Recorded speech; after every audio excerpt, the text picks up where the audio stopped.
Ending a comedy special is not possible. And here's why. The comedy special, 1 hour of material or 20 minutes material, is not 1 hour of material. It is actually multiple small stories that have ended multiple times leading up to a final ending, which has nothing to do with the first time of the first completely different story that was told at minute 10. Now we're at minute 60, and I have to tell another story, and it ends very abruptly. Think about it like this. The Bible, okay? The Bible is not a big book. You might be like, oh, the Bible is a huge book. What are you talking about? The Bible is a compilation of multiple books. New Testament, Matthew, Mark, Luke, John, Acts, Romans, Galatians, Ephesians. I can keep going, okay? The Bible is not big. It's a compilation of many small books, all right? In the exact way that that's true, so is a comedy special in the aspect that it is one segment of many short stories, okay? By the time that you've heard the last conclusion at the very ending, you've already heard multiple endings of multiple different stories, which is why it's always abrupt. You know, ending a comedy special, okay, unless you're telling one story for like an 8-minute period or a 5-minute period or 6-minute, however many minutes, right? And that's all you say, it will have one ending. Typically, okay, in every story, novel, etc., fill in the blank, right? There's only one ending. In comedy, there are multiple endings because it is multiple short stories. If I said, I'm going to tell you a story about an ex-girlfriend, something that I noticed about when you shop in public, my thoughts on traffic jams, how life is like UFC every single day, right? Ultimate Fighting Championship. If I told you 5 completely unconnected things, each of those 5 unconnected things are all going to have 5 separate endpoints, right? Nobody typically gives a lecture, okay, at a concert hall or something like that on 5 completely different, unrelated topics. Comedy does that every single time, right? Unless, that's why they literally call it a set of material. At least in the comedy world, that's what they call it. They call it sets. How many sets is in your new hour or is in your 20-minute segment of material? Oh, I have 4 sets. It'll be like, 2 4-minute, an 8-minute, and then maybe like, another 4 or something like that, right? But anyway, so yeah, that's what's always so interesting about this guy, Jimmy Carr. Look up Jimmy Carr. He is one of my favorite comedians, and a lot of times people say that someone is their favorite because they are similar to that individual. That's why they like them. That's why they like that UFC fighter. That's why they like that rapper, right? Or whatever, right? Again, I am not similar in style at all. I really appreciate this guy's craft, and all he does is one-liners. That's it.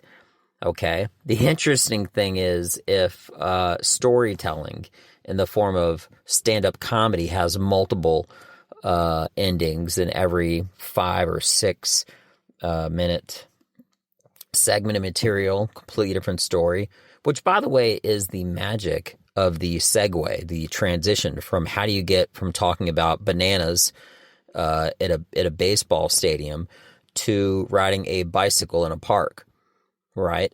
The segue is also part of an art and craft all on its own because it's the magic information and input and the material that you've thought of, right, that transitions from one completely different topic to a different completely different topic.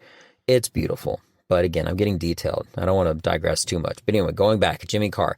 Jimmy Carr, all he does is one-liners. So if in a standard comedy special, there's going to be 12 different endings of 12 different stories told in the course of 1 hour, all right? Jimmy Carr literally only has all he says is one-liners. So there's like hundreds or whatever of endings. Each joke lasts between like 12 seconds to like a minute. And It is amazing. I went to actually go see him in Dallas, Texas. I thought it was one of the most, in my opinion, he is one of the, if not the best one-liner guy ever. And that's hard to say because, there's these guys like one of my all-time favorites ever, Ronnie Dangerfield. One-liners. That's all he did, right? It's a beautiful art. And I actually, in dedication to Rodney and a little nod in his direction to Jimmy and my new 1 hour that I'm working on now, I actually have multiple one-liners, but it's just something to give them a nod because they're perfectly placed, they work, they hit hard, and they're great. But I actually have them grouped together in sections, so you notice that it's actually, punchline joke. But yeah, what's so brilliant about this guy is that when I went to his show in Dallas, for the first 2 minutes, it was a PowerPoint, and he wasn't even on stage. And he was killing. Everyone was just rolling over laughing. It was completely ridiculous. And this guy is such a great joke writer that he has the ability to make everybody laugh hysterically in a PowerPoint, giving instructions about not taking out your cell phone, no flash recording, no flash picture taking, video, whatever. I mean, he's also really great at improvising and calling out people and just thinking on his feet. It was one of the most brilliant performances that I've ever seen, not just in the aspect of his writing, and you could clearly tell it from the PowerPoint presentation. That was 2 minutes of hilarious stand-up comedy, and you're just sitting there reading it. He isn't even on stage, right? And then towards the end of the show, he does like roasting people, and it's all improvised and none of it's written out. And he just freestyle like jokes on everybody, and it's hilarious. He calls people out in the crowd. He asks for hecklers. If you get a chance, you should. He actually just has a new 1 hour that just came out. So look up Jimmy Carr. I promise you, he's amazing. But anyway, the reason I'm addressing this topic is because I wrote a new 1 hour last year, towards the end of the year, and all the way through it was done before January. So, and I'm about halfway vetting through it, and I'm always adding and subtracting and taking away material because I only want what's best, plain and simple. And that's what really a comedy special should be. It should be special. I believe in consistency, but I also believe in the highest quality product. The good thing is I've been writing for so long. I have so much material and stories and diversity and everything. That's the easy part. So now I'm really just whittling down this last hour. It's the best stuff I've ever written. I'm excited about it. And I feel like the very ending at the end of the hour, at the 60-minute mark, I think it's closer to like 62 or 64 minutes to be more precise. It's epic. I think it's epic, but it has nothing to do with how I start my material, right? Actually, nothing but it kind of does, but that's one stylistic change I'm actually trying to do different with my comedy. I'm trying to have, instead of, if you can imagine, and I know you can, how taking everything I described, how comedians are always talking about multiple different topics. They do that for people's attention span. They do that to keep you constantly engaged and entertained and, get your attention, right? But I'm kind of in the process of trying to have even longer sets with fewer topics, even to the point of having one material that's all about one topic, right? And it's all storytelling. And it'll take twists and turns, but my goal is to have it be more cinematic in the aspect that it has one beginning and one end, with a lot of stories that are all interconnected in between. It'll be beautiful. Now, that is not the set that I'm doing right now, but it is the set which is in progress, in duration, to get to that other set at a later date. So right now I'm still working on bridging larger sections and bodies of material together, and doing like 12-minute sets, and then 15-minute sets.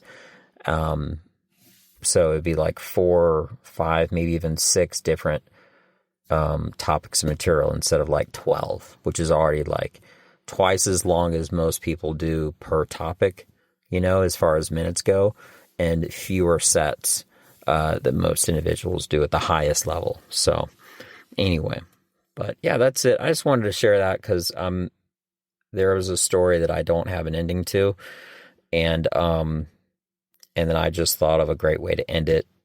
And then I also realized that whenever you get off stage and you end that last joke, there's not one comedian you can ever find where someone doesn't just think like, well, that was abrupt.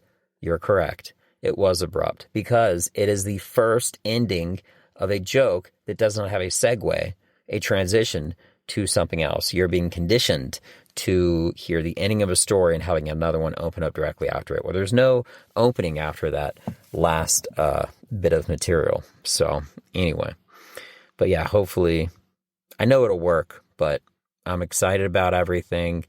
And it's fun to share for those of you that are listening and stuff. I have a lot going on and I'm excited about it. And if you've listened up to this point, just know I appreciate you. And you will be able to say that you heard this before much bigger things happen in the background. And then this podcast will grow exponentially. And that's just a matter of formula. That's just a matter of science, having media attention and high quality, and then combining those factors together. You get more heard, you get more known, and stuff go up. It doesn't mean that something is more popular. I mean, the quality is higher just because more people know about it, but it does, it's kind of like proof of purchase. You know what I mean? It does show that, if you can get certain numbers, well, then you probably have a high quality product, So anyway, well, you all have a beautiful day. Thank you so much for your time. I'm Benja. Welldone. Check me out. Peace.